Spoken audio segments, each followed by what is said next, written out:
Welcome back. So we're talking about what to do in the midst of chaos. And last week we talked about counting our blessings. I believe that counting our blessings is a great way to center our hearts and our minds on Christ. And when we do that, generally you're going to find more peace in your life. This week I want to point out another thing that I think is important for us to do in the midst of chaos. And that is we need to guard our hearts.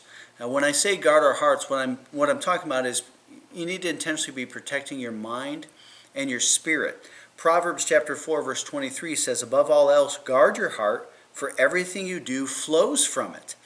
And I think that's an important call for us. In the book of Philippians, the Apostle Paul writes in Philippians chapter 4 verse 8, he writes this, and I think this articulates for us what it means to guard our hearts and our minds.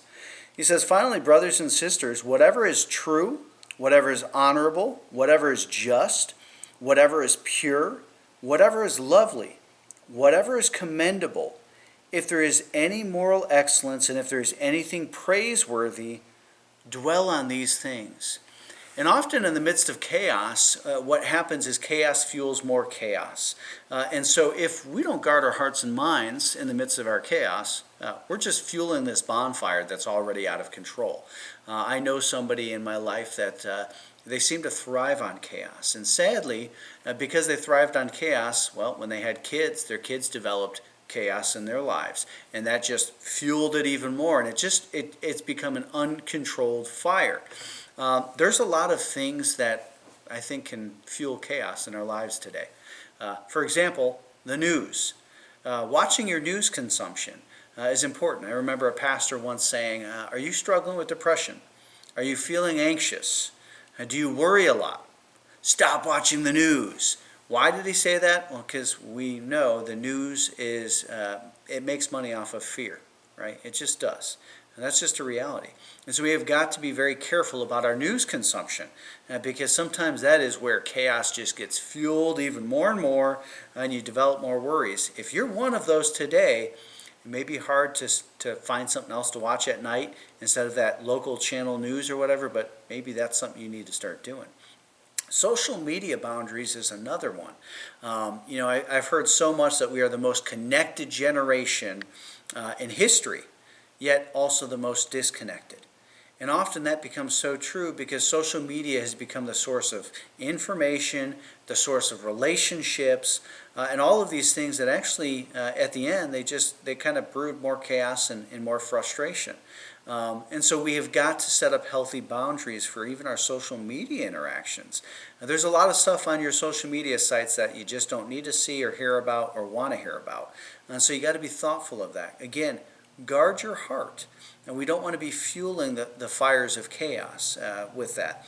And also we have to think about the voices we choose to listen to. The Apostle Paul says whatever is pure, whatever is lovely, whatever is commendable, praiseworthy, honorable. So we've got to ask ourselves, are the voices we're listening to all of those? If not, we've got to guard our hearts and minds from those we're listening to that we shouldn't be. I was, as a kid, told that all the time by my parents. Be careful who you're around and who you listen to because you might be just like them. And it's absolutely right. We have got to be careful about who we're listening to and what it is they're telling us. And if those things aren't these things the Apostle Paul talks about, it's not worth our time, especially if you want peace in the midst of chaos. And then finally, just develop some spiritual and mental discipline. That means intentionally saying, okay, I'm not going to watch the news because it doesn't help me. Or I'm going to set up healthy boundaries on what I will use social media for so it doesn't turn into chaos and stress and frustration. I'm going to be careful about what influencers I'm watching because these influencers tend to spread a lot of hate or disdain or others' trouble. Just setting up healthy disciplines in our lives so we cut that off. Because at the end of the day, if you want to handle chaos well in your lives, because in this life you will have trouble, it's going to require that you guard your heart. So I encourage you, if this message has maybe challenged you, but also blessed you, share it with somebody else who may need to hear this today as well. And may God bless you as you do.